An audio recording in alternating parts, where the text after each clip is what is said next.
Bismillahirrahmanirrahim. Assalamualaikum warahmatullahi wabarakatuh.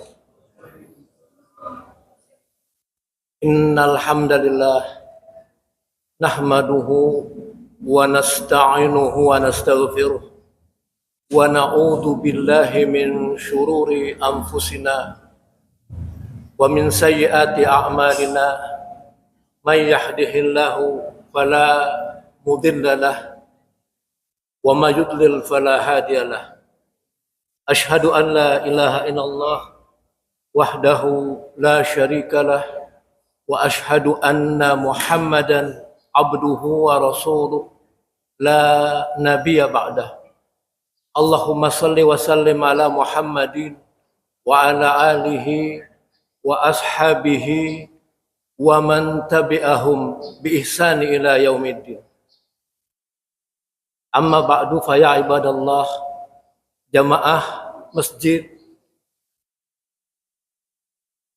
At-Thayyibah yang dimuliakan Allah, bapak-bapak dan ibu-ibu yang dirahmati Allah. Puji syukur hari ini kita berjumpa kembali dalam majelis zikir. Segala puji bagi Allah karena Allah telah menciptakan kita, lalu memberikan kita rezeki, menjaga kita, dan tidak pernah sekalipun Allah meninggalkan kita. Cuman kita yang seringkali meninggalkan Allah.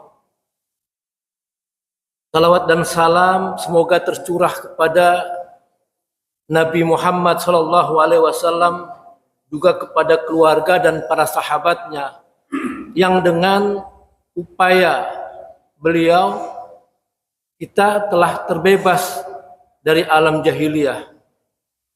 Namun seringkali kita menciptakan alam jahiliyah lainnya berbeda dengan alam jahiliyah yang dulu. Hadirin jamaah yang dirahmati Allah, mari kita berpikir sedikit,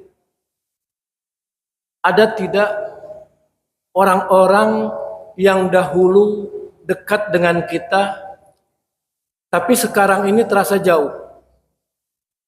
Kita sadari atau tidak sadari, padahal jauhnya itu bukan karena jarak, tapi karena hati kita yang sudah menjauh. Bisa saja itu saudara kandung kita. Perenggang, dulunya akrab, sekarang tidak lagi. Bisa juga sepupu kita, teman-teman kita, orang tua, bahkan mungkin anak kita sendiri. Banyak orang tua yang jauh dari anaknya. Dan yang lebih menyedihkan lagi, bahwa itu terjadi, kita ketahui itu salah, tapi kita biarkan. Jamaah yang dimuliakan Allah, silaturahim itu bukan hanya hal yang penting, tapi perintah langsung dari Allah. Kalau itu perintah langsung dari Allah, maka wajib kita melaksanakannya. Sebagaimana Allah Subhanahu wa taala berfirman dalam Al-Qur'anul Karim, A'udzubillahi minasyaitonir rajim, wattaqullaha allazi tasaaluna bihi wal arham. Ini ada di Al-Qur'an surat An-Nur ayat 1. Maaf, An-Nisa. Bertakwalah kepada Allah dan dengan namanya kamu saling meminta dan menjaga hubungan silaturahim. Ini inti dari dalil kajian ini. Yang dimaksud dengan saling meminta, juga kita saling memberi. Tidak yang meminta terus meminta, dan yang memberi terus memberi. Kadangkala manusia itu diberikan kelapangan oleh Allah, kadangkala diberikan kesempitan. Saling meminta artinya reciprocal, bergantian. saat butuh kita mungkin ditolong oleh saudara kita, tapi saat kita ada, kita membantu saudara-saudara kita. Kemudian Allah Subhanahu wa taala berfirman dalam ayat lainnya, "Wallazina yasiluna ma amarallahu bihi ayyusal." Ini ada di surat Ar-Ra'd ayat 21. Orang-orang yang menyambung apa yang Allah perintahkan untuk disambung. Silaturahim. Jamaah yang dimuliakan Allah, silaturahim ini bukan hanya sekedar budaya, bukan sekedar halal bihalal yang kita lakukan setahun sekali, tapi ini perintah dari Allah yang harus kita sambung per hari, bahkan per detik. Tidak ada batasan berapa kali kita bersilaturahim.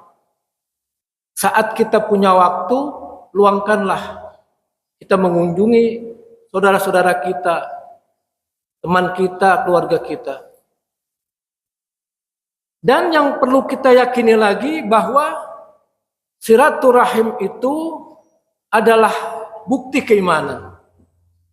Bukti keimanan. Artinya kalau dia menjadi bukti keimanan, tidak sempurna iman kita apabila kita tidak melakukan silaturahim.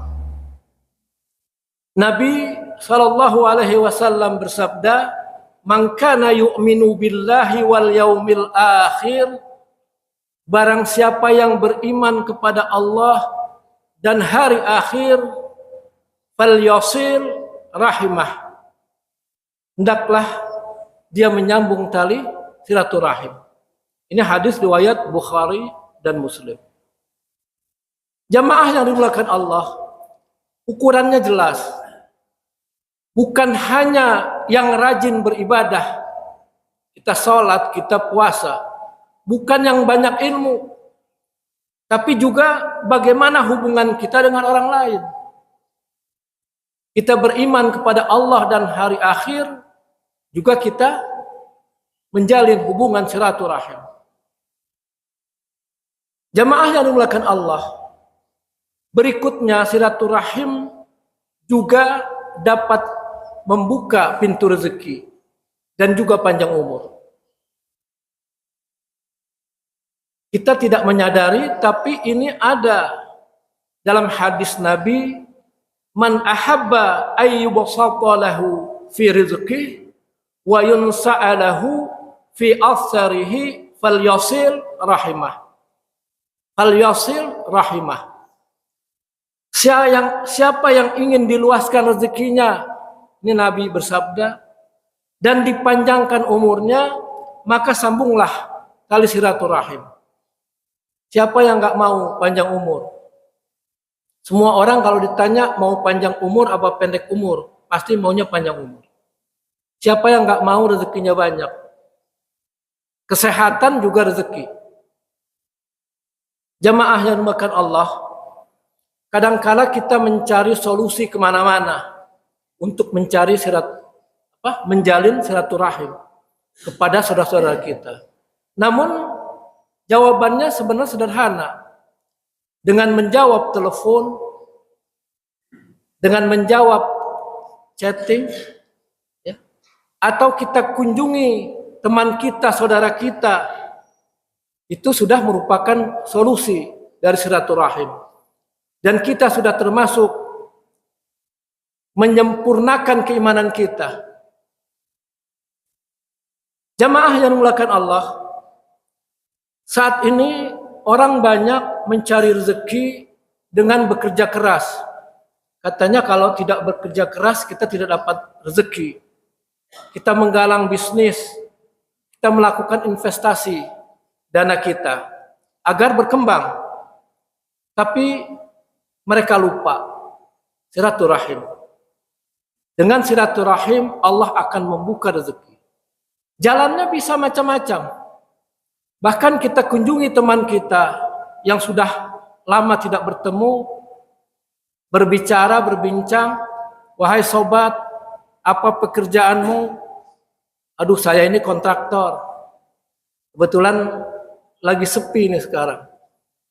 Lalu si sahabat berkata, aduh kebetulan saya ada rumah yang sudah rusak, perlu direnovasi. Bisakah Anda membantu merenovasi? Itu udah jalan rezeki dari Allah. Namun kita tidak berharap ke sana. Yang kita harapkan adalah kita ingin menyempurnakan iman kita. Iman kepada Allah dan juga iman kepada hari akhir sebagaimana hadis Nabi tersebut. Jamaah yang dimuliakan Allah, ternyata ada ancaman bagi orang-orang yang memutus silaturahim. Allah Subhanahu wa taala berfirman, "Fahal asaitum in tawallaitum an tufsidu fil ardi wa tuqatti'u arhamakum." Maka apakah sekiranya kalian itu diberikan kekuasaan, kalian sedang berkuasa, kalian akan berbuat kerusakan di muka bumi ini dan memutuskan tali silaturahim. Ini pertanyaan dari Allah. Kalau kita diberikan anugerah dari Allah berupa kekuasaan, apakah kita akan berbuat kerusakan dan juga memutus tali silaturahim? Ini ada di Al-Quranul Karim surat Muhammad ayat 22.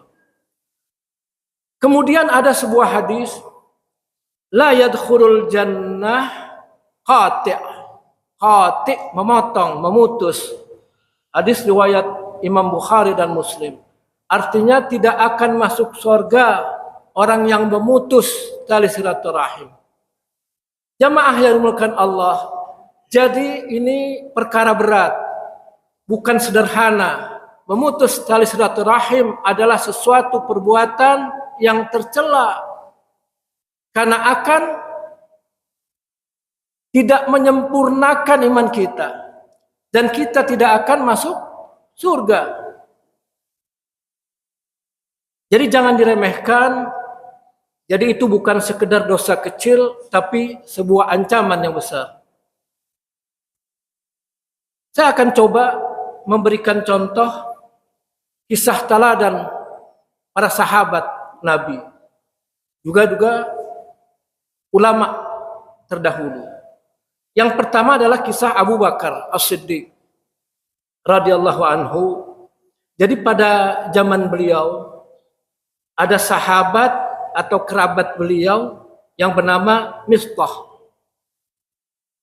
Mistah ini ikut menyebarkan fitnah terhadap putrinya. Siapa putrinya Abu Bakar? Aisyah. Aisyah radhiyallahu anha. Beliau adalah istri dari Nabi Muhammad SAW. Padahal Mistah ini hanya ikut-ikutan.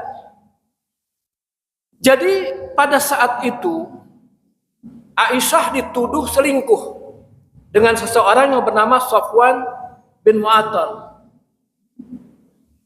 Padahal biang kerok penyebar fitnah itu adalah Abdullah bin Ubay bin Salul. Siapa dia? Siapakah Abdullah bin Ubay bin Salul? Dia terbukti seorang munafikun. Jadi Mistah ini hanya ikut-ikutan. Lalu apa reaksi Abu Bakar setelah tahu bahwa Mistah ikut menyebarkan fitnah anaknya? Padahal Mistah ini adalah kerabat yang sering dibantu oleh Abu Bakar. Kondisi hidupnya kurang baik. Beliau awalnya marah pada Mistah. Kenapa kok Mistah ikut-ikutan? Padahal kan dia kerabat saya. Pikirnya Abu Bakar. Dan Abu Bakar sampai bersumpah tidak akan memberikan bantuan lagi kepada Mistah. Kemudian turun firman Allah. Jadi sahabat Nabi itu ada beberapa sahabat yang istilahnya sepak terjangnya seringkali diabadikan dalam Al-Quran. Salah satunya Abu Bakar. Allah berfirman, wal ya'fu wal yasfahu ala tuhibbuna ayyaghfirallahu lakum. Ini ada di Al-Quran surat An-Nur ayat 22. Kata Allah, hendaklah mereka memaafkan dan berlapang dada terhadap siapa? Terhadap Miftah. Karena ini asbabun nuzul dari kejadian itu. Apakah kalian tidak mau Allah mengampuni kalian? Jadi di sini sebuah teguran dari Allah khususnya kepada Abu Bakar. Pada saat turun ayat ini, Nabi menyampaikan pada sahabat apa yang dilakukan oleh Abu Bakar. Beliau menangis. Lalu berkata, aku ingin Allah mengampuniku. Jadi tantangan dari Allah, apakah kalian tidak mau Allah mau mengampuni? Abu Bakar bilang, aku ingin diampuni oleh Allah. Lalu beliau kembali menyambung tali silaturahimnya. Bantuannya diberikan kembali. Abu Bakar ini adalah sahabat yang tidak hanya sekali diabadikan ya, namanya atau sepak terjangnya atau perbuatannya dalam Al-Quran. Kita ingat pada kejadian hijrah, kisah Abu Bakar Siddiq berada di Gua Tur. Allah berfirman, illa tansuruhu faqad nasarahullahu iz akhrajahu alladhina kafaru saniyasnaini iz huma fil ghar iz yaqulu li sahibihi la tahzan innallaha ma'ana fa anzalallahu sakinatahu alaihi wa ayyadahu bijunudin lam tarauha, dengan pasukan yang tidak terlihat. Wa ja'ala kalimatal ladzina kafarus sufla wa kalimatullahi hiyal ulya wallahu azizun hakim. Jadi ayat ini maknanya luar biasa. Jika kamu tidak menolongnya, siapa? Muhammad. Di sini Nabi Muhammad barangkali ya. Jadi jika kamu tidak menolong Muhammad, sesungguhnya Allah telah menolongnya. Yaitu ketika orang-orang kafir mengusirnya dari Mekah. Sedang dia salah seorang dari dua orang. Yang satunya Abu Bakar As-Siddiq. Ketika keduanya berada dalam gua. Diabadikan kejadian ini oleh Allah. Ketika itu dia berkata kepada sahabatnya, jangan engkau bersedih. Sesungguhnya Allah bersama kita. Walaupun sahabat Abu Bakar mengantarkan Nabi sampai bersembunyi di Gua Sur, tapi yang membesarkan hatinya Nabi. Gak usah sedih, gak usah takut ya. Allah bersama kita. Maka Allah menurunkan ketenangan kepadanya, siapa? Nabi Muhammad, dan membantu dengan bala tentara berupa malaikat-malaikat yang tidak terlihat olehmu. Bukan hanya malaikat, bahkan ada yang menceritakan tiba-tiba ada burung yang bersarang di gua itu. Dan berbagai cerita tentang bagaimana kejadian hijrah itu. Itu adalah malaikat-malaikat yang ada di sana. Juga makhluk lain selain malaikat. Bala tentara Allah yang tidak tampak. Kita harus yakin. Kalau kita beriman kepada Allah, hari akhir, kepada nabinya, kepada hari kiamat, dan seterusnya. Kita pasti akan dijaga oleh bala tentara Allah. Kalau kita yakini. Dan dia menjadikan seruan orang-orang kafir itu rendah, sufla.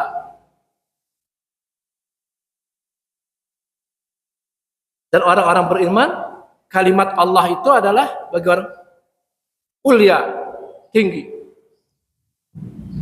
Dan firman Allah itulah yang tinggi. Allah Maha Perkasa, Maha Bijaksana. Mari kita baca Al-Quran surat At-Taubah ayat 40. Lalu bagaimana dengan sahabat Umar bin Khattab radhiyallahu anhu? Umar dikenal orang yang sangat tegas, keras. Tapi dalam silaturahim beliau sangat menjaga hubungan dengan sesama, dengan keluarga. Karena beliau tahu bahwa ini bukan sekedar perasaan aja, bukan sekedar perasaan, tapi ini adalah perintah Allah dan soal ketaatan kepada Allah. Jamaah yang dimuliakan Allah, kalau itu para sahabat, bagaimana dengan para ulama setelah itu?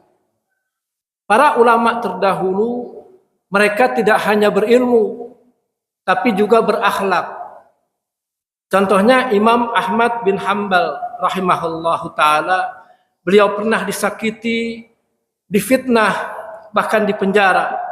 Tapi ketika orang yang menyakitinya dia datang, beliau tetap menerima, tidak mengusir.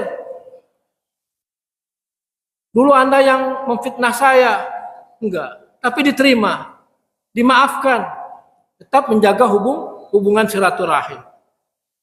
Kemudian Imam Asy-Syafi'i rahimahullahu ta'ala, beliau berkata, aku tidak pernah melihat orang yang lebih mulia daripada orang yang tetap menjaga hubungan silaturahim meskipun dia diputus oleh orang tersebut. Diputus tetap disambung. Jamaah yang dirahmati Allah, di zaman sekarang sebenarnya kita sudah diberikan sarana atau kemudahan dalam bersilaturahim. Alat komunikasi mudah, transportasi mudah, bahkan nggak punya uang, pakai kendaraan yang gratis juga ada. Tapi kenapa silaturahim justru semakin jauh dan semakin berat? Karena masalahnya ego. Kalau sudah ego, kita gengsi. Meminta maaf duluan, gengsi. Ada yang malu. Dia yang salah, kenapa saya yang harus minta maaf? Jadi prinsip kita kalau orang yang salah, orang tersebut yang harus minta maaf lebih dulu. Padahal tidak. Yang meminta maaf lebih dulu itu lebih mulia daripada orang yang dimintai maaf. Mungkin karena sakit hati. Seperti Abu Bakar, anaknya sendiri difitnah, tapi dia mau memberikan maaf dan menyambung kembali tali silaturahim. Jamaah yang dimuliakan Allah, padahal bisa jadi yang kita jauhi itu adalah jalan kita menuju surga. Penghuni surga itu tidak punya rasa dendam. Siapa yang bicara ini? Allah Subhanahu wa taala berfirman, "Wa naza'na ma fi sudurihim min ghil." Ghil itu rasa dendam. Tajri min tahtihal anhar. Wa qalu alhamdulillahillazi hadana li hadza wa ma kunna linahtadiya laula an hadana Allah. Laqad ja'at rusulu rabbina bil haqq wa nudu an tilkumul jannatu uristumuha bima kuntum ta'malun. Dan kami mencabut rasa dendam, kata Allah. Jadi orang-orang yang dikumpulkan oleh Allah dalam surga, ini cerita tentang orang-orang yang berkumpul, ya, bersilaturahim, berdiskusi di surga. Jadi orang-orang itu udah nggak ada ghil lagi, nggak ada rasa dendam lagi karena Allah sudah mencabut. Sejak di dunia perasaan ghil itu, ya, dendam itu udah hilang. Kenapa dia di surga? Ayat ini ada cluenya. Di bawahnya mengalir sungai-sungai. Jadi orang yang berada di surga, cirinya dalam Al-Quran, di surga itu ada sungai-sungai yang mengalir. Ada berapa ayat menyebutkan hal itu. Lalu mereka sambil berkumpul berkata, segala puji bagi Allah yang telah menunjukkan kami ke surga ini. Mereka masuk surga pun tidak merasa sebagai upayanya mereka, tapi adalah hidayah dari Allah. Karena kami telah ditunjukkan jalan ini. Segala puji bagi Allah yang telah menunjukkan kami ke surga ini kami tidak akan mendapatkan petunjuk sekiranya Allah tidak menunjukkan kami. Kan luar biasa. Hilangkan dalam diri kita bahwa kita melakukan sesuatu itu karena kehebatan kita, tapi adalah petunjuk dari Allah. Sesungguhnya Rasul-Rasul Rabb kami telah datang membawa kebenaran. Jadi merasa bahwa Rasulullah yang menyampaikan itu dari Allah kepada kita, dan kita ikut dalam seruan para Rasul, seruan para pendakwah, sehingga kita bisa masuk ke dalam surga. Itulah surga yang telah diwariskan kepadamu, kata Allah, karena apa yang telah kamu kerjakan. Allah mewariskan itu kepada mereka. Mudah-mudahan yang termasuk mereka itu juga kita. Insya Allah. Ini ada di Quran surat Al-A'raf, surat 7 ayat 43. Jamaah yang dimuliakan Allah. Ada hadis Nabi yang menggambarkan ada 4 sifat manusia yang diharamkan dari neraka. Jadi kalau tadi orang yang silaturahim ada di surga, tapi ini kita lihat ada hadis, ada 4 sifat orang yang diharamkan neraka. An Abdullah bin Mas'ud radhiyallahu anhu qala Rasulullah sallallahu alaihi wasallam, ala ukhbirukum biman yahrumu 'alan nar, kata Nabi, au biman tahrumu 'alaihin nar, ala kulli qarib hayyin layyin sahal. Hadis riwayat Tirmizi. Dari Abdullah bin Mas'ud radhiyallahu anhu, ia berkata, Rasulullah sallallahu alaihi wasallam bersabda, maukah aku kabarkan kalian tentang orang yang diharamkan dari api neraka? Orang yang diharamkan tubuhnya dari api neraka, atau neraka itu diharamkan baginya. Dua jalur ya. Allah mengharamkan tubuhnya kepada neraka, dan neraka pun diharamkan baginya. Yaitu setiap orang yang dekat dengan manusia, tenang, lemah lembut, dan mudah atau mempermudah kesulitan orang lain. Hadis riwayat Imam Tirmizi. Jamaah yang dimuliakan Allah, sebagai penutup hadis tersebut saya simpulkan dari menjadi sepenggal kalimat. Jadi ada 4 sifat yang harus kita amalkan. Yang pertama disebut dengan hayyin. Saya ambil hayyin dulu ya. Hayyin artinya tenang. Kita lihat banyak orang yang tenang. Dia tidak kasar, tidak emosional. Orang marah, bahkan dia sabar. Hayyin, biarin aja orang marah. Karena marah itu banyak ruginya. Paling tidak tensi darah kita akan meningkat. Ada orang yang saat marah tiba-tiba kolaps, kena serangan jantung. Jadi mari kita amalkan yang pertama, hayyin, tenang, tidak kasar, tidak emosional. Banyak figur-figur di tempat-tempat kita bekerja, di rumah, bahkan di masjid, orang-orangnya hayyin. Yang kedua layyin, lemah lembut dalam ucapan, dalam sikap. Dia tenang, dia lemah lembut. Kata-katanya dijaga bagaimana biar tidak menyakiti orang lain. Memang kalau dari sisi kebiasaan beda ya.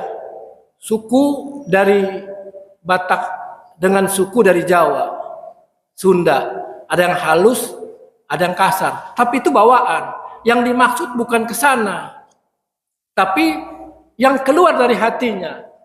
Dia tenang, tidak kasar, tidak emosional. Yang kedua layyin, lemah lembut. Dia jaga, pilih kata-kata yang baik agar orang tidak tersinggung. Lalu yang ketiga, qarib, akrab. Dia akrab dengan sesama. Tidak pernah mengabaikan orang yang berbicara kepadanya. Orang bertanya pasti dijawab. Kalau tidak tahu dia akan katakan, maaf saya tidak tahu. Nanti kalau saya dapat informasi tentang itu, saya akan sampaikan. Akrab, berkomunikasinya enak, mudah bergaul. Lalu yang terakhir, sahal, tidak mempersulit urusan orang lain. Ini mungkin zaman sekarang ada istilah, kalau bisa dipersulit kenapa dipermudah? Terbalik, harusnya kalau bisa dipermudah kenapa kita persulit? Mari kita mudahkan orang lain. Karena ini adalah amanat dari hadis Nabi. Kita harus hayyin, layyin, qarib, dan sahal. Paling tidak kita mengupayakan ini. Jamaah yang dimuliakan Allah, mungkin ini yang bisa saya sampaikan. Saya tutup dengan doa kafaratul majlis. Subhanakallahumma wa bihamdika asyhadu an la ilaha illa anta astaghfiruka wa atubu ilaik. Maha suci Engkau ya Allah, dengan memujimu aku bersaksi bahwa tiada Tuhan melainkan Engkau ya Allah. Aku memohon pengampunanmu dan bertobat kepadamu.